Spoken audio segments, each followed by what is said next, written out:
What do you think your life would look like, your family would look like if that was not a regular habit and part of your everyday life? That's a really good question. I think it's important that we as humans have something greater than ourselves going on.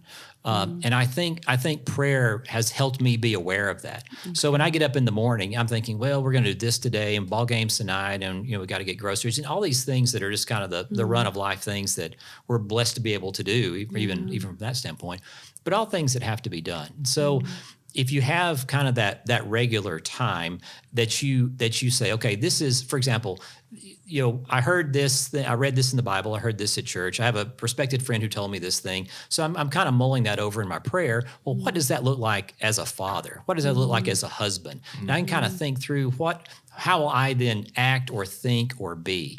I don't know that you get there in the regular busyness of life. I think, at least for me, I really have to carve that special time out. Yeah. So it's like without having that time carved out, you're not able to get to a place where you're not just thinking about yourself. Right. And not just thinking about, okay, I've got to get this done and I've got to get this done, and therefore not making space to hear the direction that God wants you to go in, or the things he wants you to say, or how he wants you to serve. Without that space, you're just very focused on you.